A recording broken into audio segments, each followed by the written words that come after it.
Setelah dicap sebagai orang yang gagal, preman sekolah ini dipindahkan ke sekolah yang baru karena dia sering bertarung dengan geng Toman di sekolah yang lama. Dia adalah pria bernama Nomura yang suka melanggar peraturan demi mendapatkan kebebasan di sekolah. Tapi nampaknya sekolah baru bernama Aichi ini berbeda dengan sekolah yang lama karena sekolah Aichi adalah sekolah swasta yang tidak bekerja di bawah peraturan pemerintah. Itu artinya mereka di sana nggak terikat dengan peraturan Jepang yang sering membatasi mereka untuk melakukan hal buruk. Dan setelah mendengarkan kedatangan Nomura di sana, beberapa petinggi sekolah yang terdiri dari 6 gadis OSIS memutuskan untuk mengawasi Nomura. Tapi di saat Nomura masuk ke dalam sekolah tersebut, Nomura pun gak sengaja melihat para gadis yang ada di sana memakai persenjataan yang berada di pinggang mereka. Tak lama dari itu, datanglah seorang banci bernama Mako yang ingin memberikan peringatan kepada Nomura. Dia mengatakan bahwa untuk menjadi murid baru pada sekolah ini, Nomura harus bersikap seperti banci karena para gadis di sana lebih mendominasi. Dan kalau Nomura melanggar aturan dan gak menuruti para gadis di sana, maka Nomura akan dihajar sama para gadis dan petinggi OSIS yang ada di sana. Tapi karena Nomura adalah preman di sekolah lamanya, Nomura pun mengatakan kepada Mako kalau dia pede dengan kekuatannya dan para gadis gak akan bisa membuatnya tunduk. Lagian semenjak di usia remaja, Nomura telah berlatih keras di hutan sawit karena Nomura sangat terobsesi dengan kekuatan. Namun ketika Nomura masuk di kelasnya, Nomura pun disambut sama gadis bernama Rin Onigawa yang pengen memberikan peringatan kepada Nomura. Dia mengatakan kalau ingin bersekolah damai di sana, maka Nomura harus mematuhi perintah para gadis lantaran merekalah yang berkuasa dan mendominasi. Alasannya karena beberapa tahun yang lalu, sekolah Aichi sebenarnya adalah sekolah perempuan yang dirubah menjadi sekolah campuran untuk menampung murid nakal yang sudah tidak tertolong. Nah, semenjak hari itu, para gadis pun segera membangun organisasi OSIS untuk mengajar para murid laki-laki dan menjaga murid perempuan. Tapi meskipun telah mendapatkan peringatan dari mereka, Nomura yang merupakan preman di sekolah lamanya segera membantah dan memperlihatkan hal ini. 意味をそれじゃあ面白くない。 Mako pun saat itu tak menyangka kalau cerita masa lalu yang Nomura katakan tadi ternyata merupakan hal yang nyata. Melihat Nomura yang melanggar peraturan, Rin pun segera menyusul Nomura dengan pedangnya, merasa kalau dia bisa melumpuhkan Nomura. Tapi Nomura mampu menghindari beberapa serangannya karena Nomura telah mempelajari banyak seni bela diri. Merasa kesal dengan kecepatan Nomura, dia pun terpaksa bertarung dengan serius dan melepaskan beberapa tebasan serius kepada Nomura. Tebasan demi tebasan dilepaskan sama Rin dengan kecepatan tinggi dan suaranya terdengar di telinga para murid yang berada di sana. Melihat Rin yang semakin serius dalam pertarungan itu, Nomura segera menggunakan sarung tangan keramat yang sering dia gunakan pada masa lalu. Dan dengan menggunakan sarung tangan yang berlapis adamantium, Nomura berhasil menangkis serangan Rin dengan mudah dan membalasnya ketika Rin kehabisan tenaga.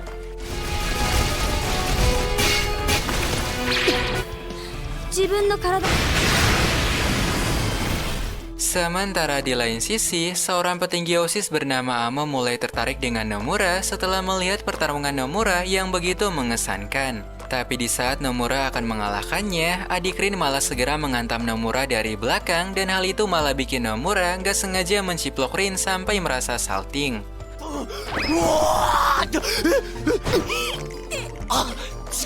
Namun setelah pertarungan tersebut, Rin malah menjadi salting kepada Nomura ketika kembali mengingat momen cipokan tersebut. Dan tak butuh waktu lama, kabar tentang pertarungan Nomura dan Rin pun mulai tersebar dengan cepat sampai petinggi OSIS mulai membahas Nomura. Sementara di lain sisi, Nomura yang habis mandi pun bertanya kepada Mako tentang cara untuk bolos dari asrama sekolah tersebut. Dan Mako pun menjelaskan kalau dia harus mendapatkan stempel dari kelima petinggi OSIS agar Nomura diakui dan dapat melewati sistem penjaga sekolah.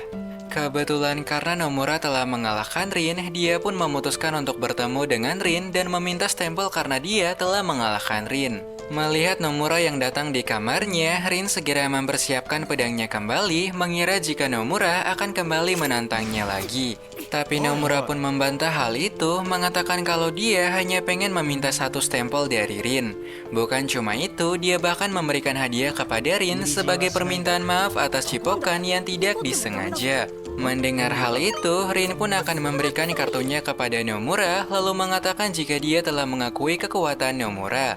Dan karena Rin memberikan pujian kepadanya, Nomura segera membalas pujian tersebut, berkata kalau Rin akan bertambah cantik jika melepaskan topengnya. Pujian itu pun seketika membuat Rin menjadi pingsan, dan pada saat yang sama, adik Rin tidak sengaja melihat Nomura yang sedang menahan Rin dengan posisi yang sas. Tapi di saat Nomura akan kabur dari kejaran gadis itu, Nomura malah bertemu dengan gadis lainnya yang pengen menantang Nomura untuk berduel. Posisi Nomura saat ini sangat terancam dan berbahaya karena ada dua gadis yang pengen bertarung melawannya. Namun dikarenakan mereka hanyalah gadis kecil yang lemah, Nomura pun lantas melepaskan serangan pamungkas untuk segera menumbangkan mereka.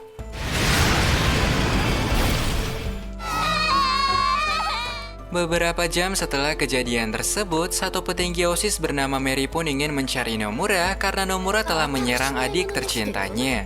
Kembali pada Nomura di asrama, dia pun segera bertanya kepada Mako tentang siapa sih yang terkuat di antara keenam OSIS. Dan dia pun mengatakan kepada Nomura kalau ada satu gadis yang dijuluki sebagai tangan pisau karena dia dapat memotong kayu menggunakan tangannya. Namun ketika mendengar hal itu, Nomura pun kembali teringat dengan musuhnya di masa lalu yang punya kemampuan mirip dengan gadis yang dijelaskan oleh Mako. Tapi pada pagi hari, di saat Rin ingin mengajak Nomura bersekolah, datanglah Mari dan adiknya yang pengen menantang Nomura bertarung. Untungnya, dikarenakan Rin telah berteman dengan Nomura, Rin pun akan menghadapi Mari, sementara Nomura akan menghadapi Rina. Dan sebelum Rina menyerangnya dengan cambuk, Nomura segera menangkis serangan tersebut menggunakan gesper yang dia miliki. Tapi karena gespernya lepas, celana Nomura malah terjatuh dan Rina nggak sengaja melihat cacing Alaska sampai pingsan. Namun ketika Nomura akan melarikan diri, dia pun nggak sengaja melihat gadis dari kejauhan yang sangat mirip dengan musuhnya di masa lalu. Tentunya hal itu pun bikin Nomura bertanya-tanya apakah dia adalah gadis bernama Amo yang pernah jadi rival dan musuh Nomura. Tapi sebelum sempat Nomura membuktikannya, datanglah Mari yang sudah mengalahkan Rin kemudian ingin menantang Nomura untuk bertarung. Sementara di lain sisi, Amo pun perlahan mulai teringat jika Nomura merupakan preman yang pernah menjadi rival dan musuhnya di masa lalu. Oleh karena itu, Amo pun memutuskan untuk mempersiapkan dirinya, merasa kalau mereka akan segera bertarung dalam waktu yang dekat.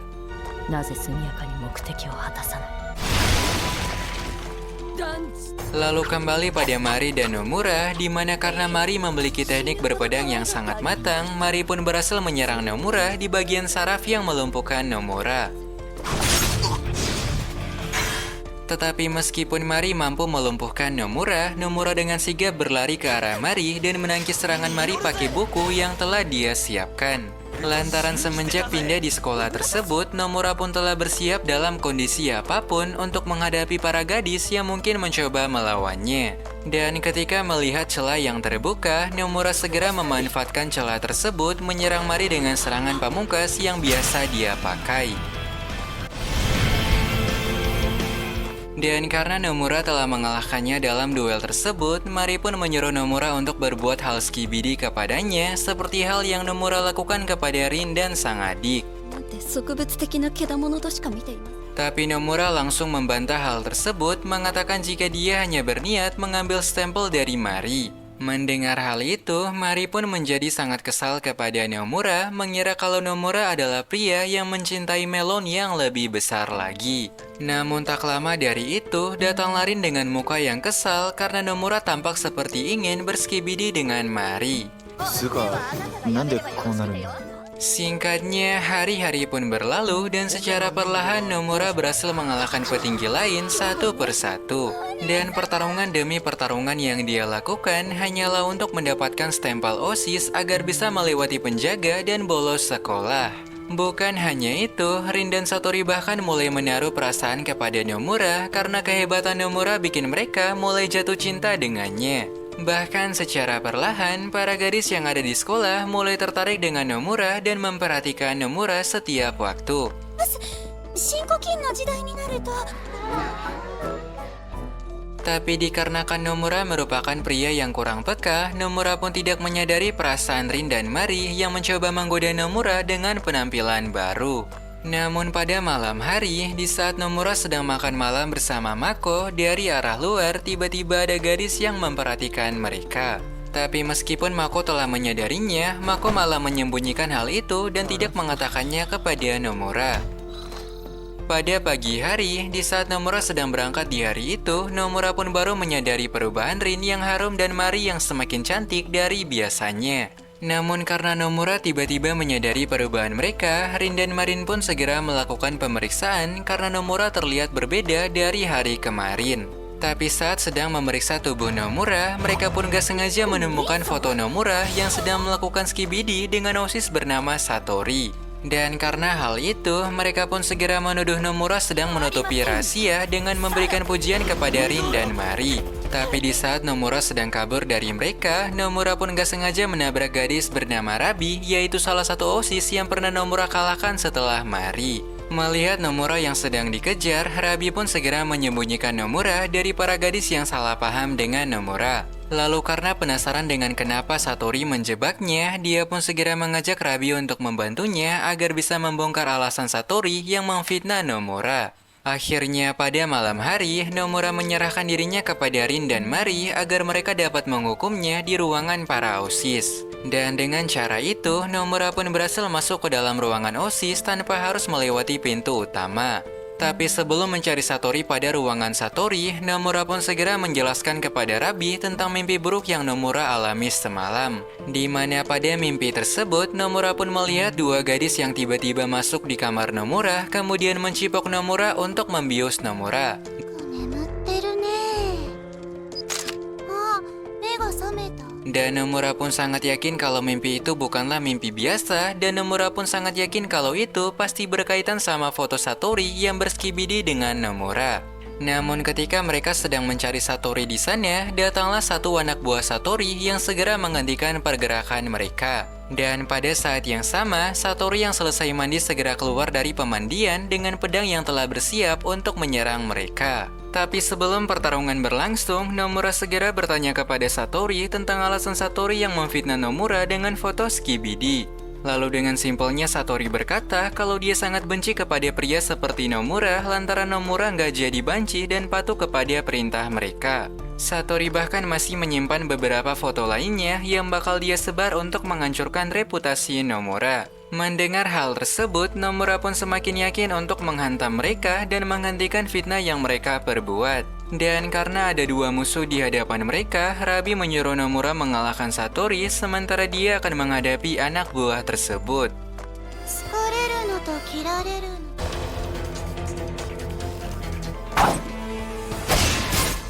Ayunan pedang dan pukulan saling beradu antara Satori yang menebas Nomura dan Nomura yang menangkis dengan sarung tangannya.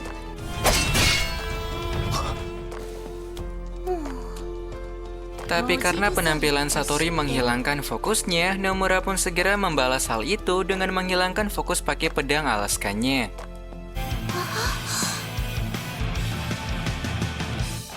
Dan pada saat Satori kehilangan fokusnya, Nomura lantas melepaskan serangan tapak suci menghempaskan Satori yang gagal fokus. Setelah insiden tersebut, Nomura pun berhasil mengumpulkan 4 stempel OSIS dan hanya butuh satu lagi agar Nomura bisa keluar dengan bebas. Karena seperti yang diketahui, jika tujuan Nomura mendapatkan stempel-stempel tersebut ya untuk melewati sistem keamanan dan mencapai kebebasan sebagai murid nakal. Dan setelah mengetahui kalau semua itu hanyalah fitnah, Rin dan Mari segera menemui Nomura untuk minta maaf atas salah paham mereka kemarin. 許してほしいというのもおこがましい背中の傷 Tapi di saat melihat Rin yang selalu memakai topeng, Nomura pun lantas menanyakan hal itu dan penasaran kenapa Rin selalu memakai topeng. Dan dia pun menjelaskan kepada Nomura kalau beberapa tahun yang lalu Rin adalah anak hasil perselingkuhan ayahnya sama wanita lain. Tapi saat Rin lahir, sang ayah malah meninggalkan Rin dan ibunya dan pergi dengan wanita lain. Karena hal tersebut, Rin pun memutuskan untuk memakai topeng setiap harinya karena sang ibu malah sering menghinanya, menganggap Rin sebagai anak di luar nikah. Tapi karena para gadis mulai menerima kehadiran Nomura, Amo pun memutuskan untuk memberikan pelajaran kepada para OSIS yang kalah dengan Nomura. しかしタメは人の上に居場所を Melihat hal itu, Satori pun mencoba untuk menyerang Amo, namun dia berhasil menangkis serangan tersebut dan membalasnya menggunakan tebasan tangan. Serangan itu memberikan luka yang sangat berarti dan mampu melumpuhkan Satori dengan serangan tersebut. Tak lama dari itu, datanglah Rabi dan beruangnya yang datang setelah mendengarkan suara pertempuran mereka. Melihat Amo yang menghabisi anggotanya sendiri, Rabi pun mencoba untuk menyerang Amo, tapi tubuh Amo sekeras baja dan tidak bisa tertembus. 爪元裏まるで Sementara di lain sisi, Mako segera mengantar Nomura ke OSIS bernama Inaba untuk mendapatkan stempel kedua terakhir sebelum Amo. Saat menyadari kedatangan Nomura yang menantangnya, Inaba segera melepaskan tebasan kepada Nomura. Untungnya Nomura berhasil menghindari serangan tersebut. Lalu kembali pada Amo dan Rabi, di mana dengan kekuatan yang terlampau jauh, Amo berhasil mengalahkan Rabi hanya pakai tangan kosong biasa. Tapi di saat Amo akan menghabisi Rabi, datanglah beberapa anak buah Rabi yang segera menghentikan serangan tersebut. Ya, meskipun pada akhirnya Amo menangkis serangan mereka dengan mudah, kemudian mengalahkan mereka tanpa banyak bicara. Sementara itu, di saat Nomura sedang bertarung sama Inaba, Nomura pun gak sengaja mendengarkan teriakan dari bagian atap sekolah. Nomura pun segera berlari ke atap sekolah dan para murid segera menghentikan pelajaran mereka untuk melihat apa yang sedang terjadi.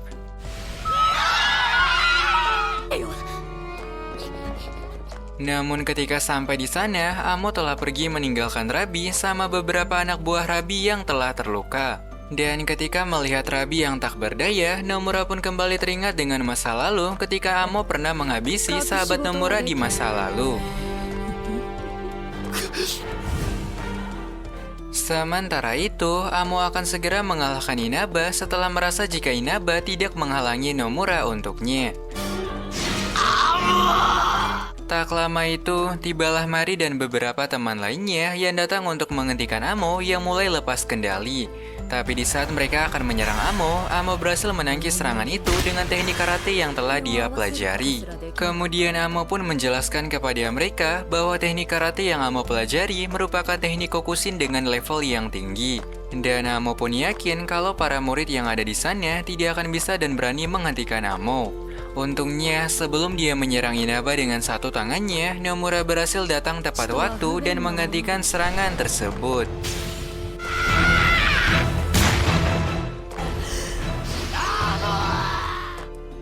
Kemudian scene akan berpindah ke beberapa tahun yang lalu saat Amo dan Nomura masih menjadi rival sejati di sekolah lama mereka. Dan Amo sangat terobsesi dengan kekuatan Nomura karena Nomura adalah satu-satunya orang yang bisa mengimbangi Amo.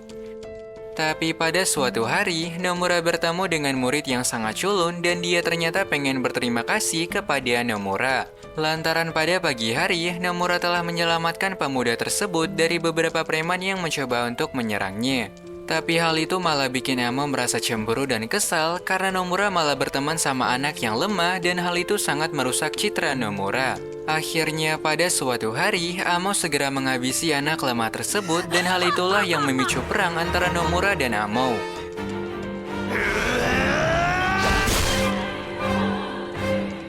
Dan agar Amo tidak menyakiti temannya seperti masa lalu, Nomura segera menantang Amo bertarung untuk membalas perbuatan Amo di masa lalu. Lalu tanpa basa-basi, Nomura menghantam Amo dengan telapak tangannya, tapi Amo menghindari serangan itu meski bajunya telah hancur.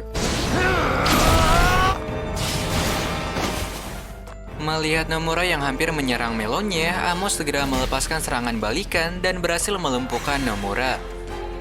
Melihat Nomura yang hampir dihabisi, para gadis pun mulai memberikan semangat kepada Nomura agar Nomura dapat mengalahkan Amo. Dan untuk menyelamatkan mereka dari Amo, Nomura pun akan menggunakan teknik rahasianya selama ini yang telah dia pelajari dari kebun sawit. 癖もある。分かっちゃう。 Ketika melihat Nomura yang berpihak kepada mereka, Amo pun menjadi sangat kesal dan cemburu karena Amo sangat terobsesi untuk membuat geng bersama Nomura. Dan dia bahkan tidak bisa menahan rasa obsesinya karena Amo telah mencintai Nomura setelah melihat kekuatan Nomura yang luar biasa. 行き着くところまで行くしかない。 Di tengah pertempuran yang terjadi, hujan perlahan turun dan membasahi mereka, menghiasi setiap pukulan dengan percikan air. それを言う。王騎運用に至ったもの彼のそれは不完全 Beberapa pukulan yang terkena mulai melemahkan mereka, dan hal itu bikin mereka kembali teringat sama pertarungan di masa lalu. Tapi pada pertarungan kali ini, Nomura akan mengerahkan seluruh kekuatannya dan mengubah masa lalu untuk mengalahkan Amo. Singkatnya, setelah insiden kemarin, Amo akan dipindahkan ke sekolah yang baru untuk menebus kesalahan yang dia lakukan. Tapi sebelum pergi meninggalkan Nomura, dia segera memberikan caplokan kepada Nomura, mengatakan kalau dia akan segera kembali lagi. 野村はこの私。 Hingga setelah kepergian Amo, Nomura pun akan kembali menjalani kehidupan sekolahnya bersama para gadis yang ada di sana.